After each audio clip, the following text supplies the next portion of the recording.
जय हिंद दोस्तों। तो हमने अपनी लास्ट वीडियो में ओरिजिन एंड सोर्सेज ऑफ धर्म को समझा था, जिसमें हमने त्रिवर्ग थ्योरी डिस्कस की थी, which is a bigger picture of golden triangle of the constitution.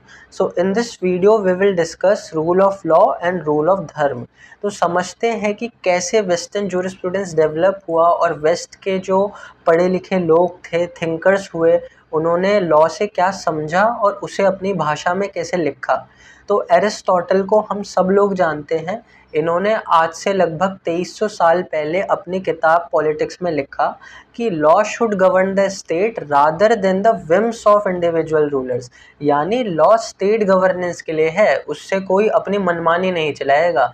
जैसे हम कई बार देखते हैं कि सरकारें अपने आप को सत्ता में बनाए रखने के लिए ऐसे कानून ले आती है जो पब्लिक इंटरेस्ट में नहीं होते हैं।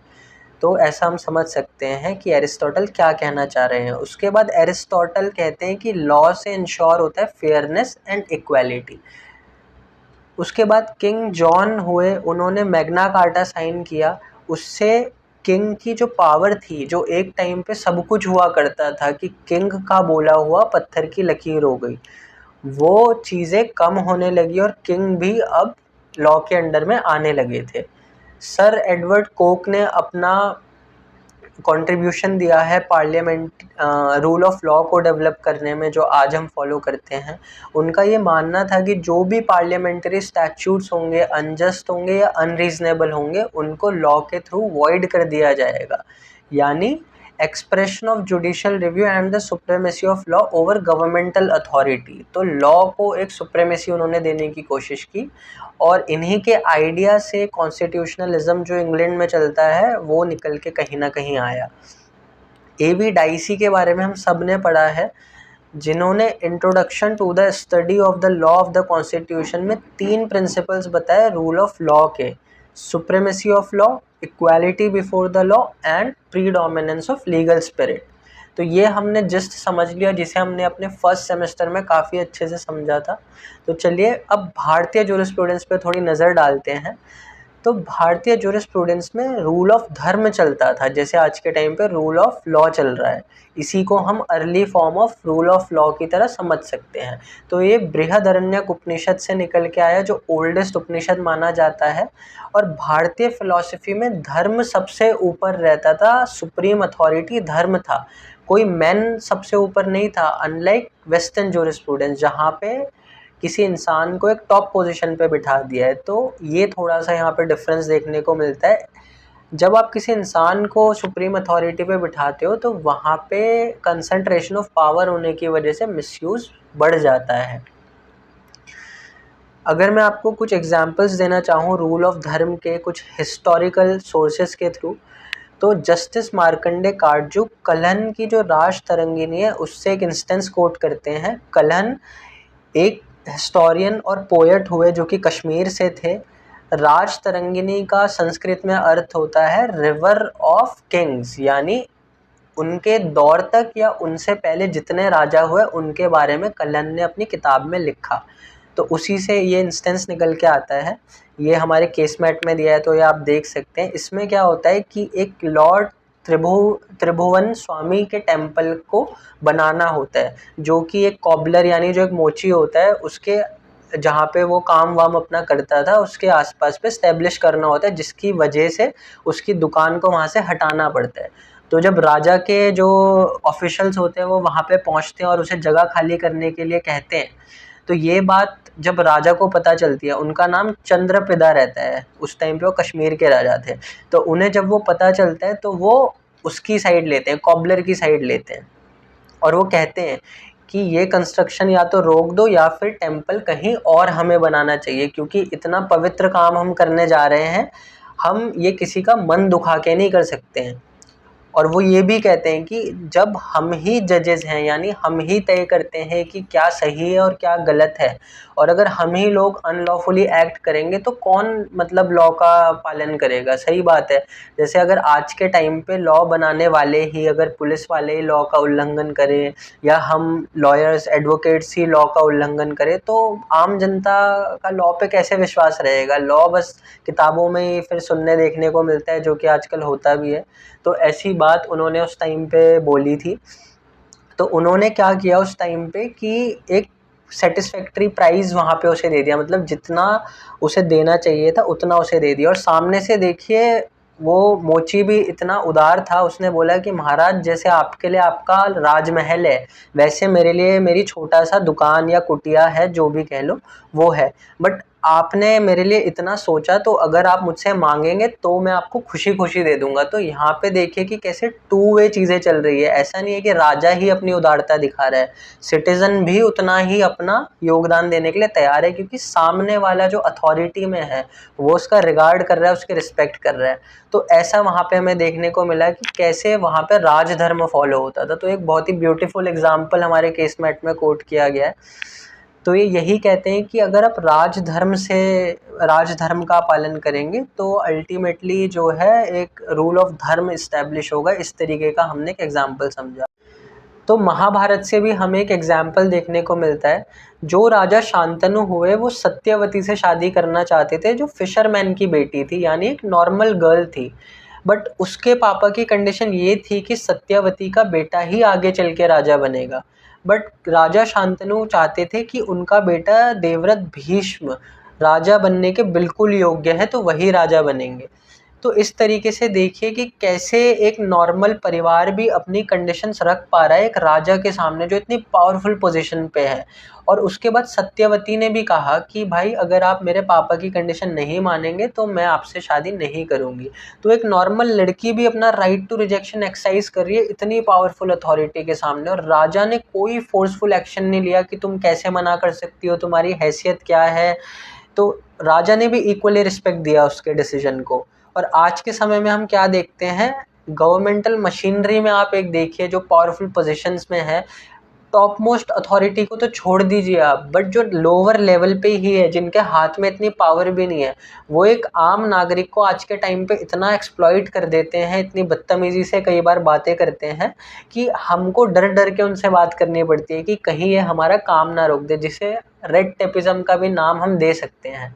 तो देखिए उस टाइम पे कैसे रूल ऑफ धर्म वर्क करता था कि धर्म से ऊपर राजा भी नहीं है, या आप इसे कह लीजिए कि कितना स्ट्रॉन्ग वैल्यू सिस्टम उस टाइम पे हुआ करता था। आगे चल के रामायण से भी हमें रूल ऑफ धर्म के एग्जाम्पल देखने को मिलते हैं, जहाँ पे लोगों ने अपनी पर्सनल डिज़ायर और इमोशंस को एकदम साइड रखते हुए जो लार्जर गुड के लिए पब्लिक इंटरेस्ट में ज़रूरी है वो किया। जैसे राम ने वनवास को एक्सेप्ट किया, भरत ने रिफ्यूज़ कर दिया रूल करने से कि मेरा इस पर राइटफुल अधिकार है ही नहीं, मैं इस राजा बनने के योग्य कह लो, या मेरा इस पे अधिकार ही नहीं है। तो उन्होंने कभी राज्य को एक्सेप्ट नहीं किया। उसी तरीके से राम जी ने जो है सीता की अग्नि परीक्षा तय की। उन्हें पता था कि सीता इनोसेंट है, बट क्योंकि जनता के मन में संदेह था तो उस डाउट को दूर करने के लिए उन्होंने सीता जी की अग्नि परीक्षा की। तो अपने पर्सनल चीज़ों को इम्पोर्टेंस ना दे के एक समाज के लिए क्या ज़रूरी है वो सारे एक्शंस करना, डिस्पाइट कि आप क्या चाहते हैं। तो वही एक रूल ऑफ धर्म को स्टैब्लिश करता है, वही राजधर्म है। कौटिल्य भी अर्थशास्त्र में कहते हैं, आप ये लाइन पढ़ लीजिएगा कि राजा जो है for the people to the people by the people वाली बात है ना, कि राजा जनता के लिए ही बनाया है, राजा जनता की प्रॉपर्टी है। आप ऐसे समझ सकते हैं कि उसका हर एक एक्शन, यानी वो सांसें भी ले रहा है तो वो जनता के लिए ही लेगा। कौटिल्य इस तरीके से अपने अर्थशास्त्र में कहते हैं। तो इस तरीके से हमें देखने को मिला कि कैसे रूल ऑफ धर्म इतना सुप्रीम हुआ करता था। कोई पावरफुल पोजीशन पे हो चाहे ना हो, वो रूल ऑफ धर्म से ऊपर नहीं होता था। तो चलिए अब हम समझते हैं जो रूल ऑफ लॉ में लॉ शब्द आता है उसे हम थोड़ा जानेंगे, और लॉ वर्सेस धर्म पे थोड़ा हम जानने की कोशिश करेंगे। तो वेस्टर्न फिलॉसफी में जब भी हम लॉ की बात करते हैं, हम मैन मेड लॉज की बात करते हैं। तो अब ये मैन कौन हो सकता है? ये man parliament, government, president, dictator कोई भी हो सकता है, यानी वो अथॉरिटी जो लॉ बना सकती है। तो अब सवाल ये आता है कि ये पावरफुल मैन क्रिएट कैसे हुआ। इसके लिए हमें एक थ्योरी पढ़नी पड़ेगी जिसका नाम है कॉन्ट्रैक्टेरियन थ्योरी, जहाँ पे सोवरेन और इंडिविजुअल के बीच में कुछ म्यूचुअल कंसिडरेशन के चलते कॉन्ट्रैक्ट होता है। फॉर एग्जांपल जैसे डेमोक्रेसी में गवर्नमेंट मैनिफेस्टो के द्वारा वादा करती है लोगों से कि हम ये सारी चीज़ें आपको करके देंगे, और फिर उसके बाद जनता क्या करती है, इन रिटर्न या इन कंसिडरेशन उन्हें वोट देती है। तो हम गवर्नमेंट के साथ एक कॉन्ट्रैक्ट में एंटर करते हैं। इसीलिए माना जाता है कि जो प्रोवाइडर होता है वो बहुत ज़्यादा पावरफुल होता है। और जैसा कि हमें पता है आज के टाइम पे हम हर छोटी से छोटी चीज़ के लिए गवर्नमेंट पे डिपेंडेंट है, चाहे वो साफ़ सफाई हो, पानी, बिजली और अपना एजुकेशन, इस तरीके की चीज़ें देखने को मिलती है। बट इन कॉन्ट्रास्ट पुराने टाइम में सिर्फ इम्पोर्टेंट सब्जेक्ट जैसे डिफेंस और टैक्स कलेक्शन यही राजा के पास हुआ करते थे, बाकी सोसाइटी सब चीज़ें खुद से मैनेज करती थी, एक सेल्फ गवर्नेंस मॉडल उधर चलता था। तो डिपेंडेंसी कम रहती थी, तो इसलिए जनता वीक पोजीशन पे नहीं थी। बट आज के टाइम पे डिपेंडेंसी ज़्यादा है तो जनता वीक पोजीशन पे है, तो इसलिए ये पावरफुल मैन निकल के आते हैं और मैन मेड लॉ सुप्रीम होते हैं। और मैन जो है बायसेस से भरा होता है, कोई भी बायस के बिना नहीं होता होगा शायद, मुझे ऐसा लगता है। अगर हम इंडियन फिलॉसफी की बात करें तो यहाँ पे कॉन्ट्रैक्टेरियन थ्योरी के सब्जेक्ट होते हैं धर्म और इंडिविजुअल। यहाँ पे मैन टू मैन के बीच में कॉन्ट्रैक्ट नहीं होता है। और यहाँ पे कंसिडरेशन सिंपल है कि अगर आप धर्म के साथ हो तो धर्म आपके साथ है, धर्मो रक्षति रक्षिताः। इसीलिए माना जाता है यहाँ पे कि जो किंग है वो रिप्रेजेंटेटिव है धर्म का, वो प्रोटेक्टर है धर्म का। यहाँ पे उसे धर्म की कमांड से वो बाउंड है, इसीलिए शास्त्रों में इसे राजधर्म कहा जाता है। कॉन्स्टिट्यूएंट असेंबली डिबेट में सर्वपल्ली राधाकृष्णन जी, जो हमारे फॉर्मर प्रेसिडेंट रहे, उन्होंने भी कहा कि धर्म राजाओं का राजा है। और कुछ ये बेसिक बातें हैं कि अगर आप धर्म के प्रिंसिपल्स पे चलोगे तो धर्म आपको प्रोटेक्ट करेगा, otherwise it will lead you to destruction और डाउनफॉल। तो ये कुछ बेसिक बातें हैं, इन्हें आप पढ़ लीजिएगा। ये तो धर्मस्ततो जया सुप्रीम कोर्ट का मोटो हम पहले ही डिस्कस कर चुके हैं अपनी पुरानी वीडियोज़ में। तो यहाँ पे जो ये ब्रायन तमन्ना है, यहाँ पे ये एक लॉ प्रोफेसर है वॉशिंगटन डीसी में एक लॉ कॉलेज में, और इन्होंने अपने work a concise guide to the rule of law में एक अपना कंसर्न जताया है, जिसमें इन्हें लगता है कि जो रूल ऑफ लॉ है वो कभी भी रूल बाय जजेस और लॉयर्स में कन्वर्ट हो सकता है। अब ये ऐसा क्यों कह रही है, इसे एक एग्जांपल से समझिए। जैसे एनजैक आया था, तो एनजैक को कैसे जुडिशरी ने रिप्लेस कर दिया दोबारा कोलिजियम सिस्टम से। ठीक है, मैं मानता हूँ एनजैक अपने आप में हो सकता है कि इतना बैलेंस्ड सिस्टम ना हो अपॉइंटमेंट के लिए, बट आप इसे बेहतर बना सकते थे इक्वल रिप्रेजेंटेशन के थ्रू, या कोई मॉडल डिवाइस कर सकते थे। बट आज के टाइम पे जुडिशरी में कैसे अपॉइंटमेंट हो रहा है, इसको लेके पब्लिक डोमेन में कोई इन्फॉर्मेशन नहीं है, कोई ट्रांसपेरेंसी नहीं है। तो अगर आप जैसे या हम जैसे लोग जजेस बनना चाहें तो हम ये सोच भी नहीं सकते, क्योंकि हमें एक रास्ता ही क्लियर नहीं है कि हमें कैसे उधर तक पहुंचना है। हमें लगता है रिकमेंडेशंस चाहिए होती होगी, ये सारी चीज़ें, इतना स्ट्रगल हमें लगता है, तो हम उस बारे में सोचते भी नहीं है।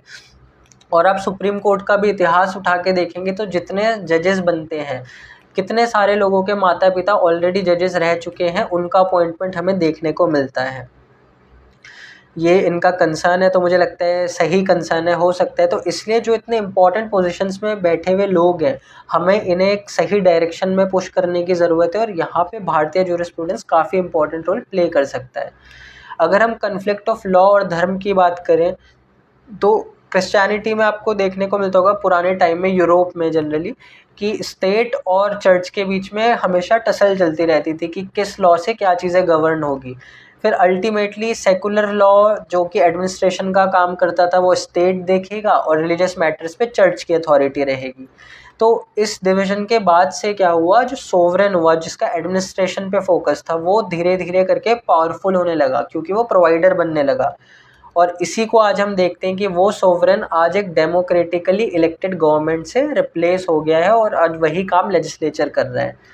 तो अब बड़ा सवाल ये आता है कि क्या जो ये इलेक्टेड गवर्नमेंट है ये ट्रूली रिप्रेजेंट कर रही है collective will of the people को।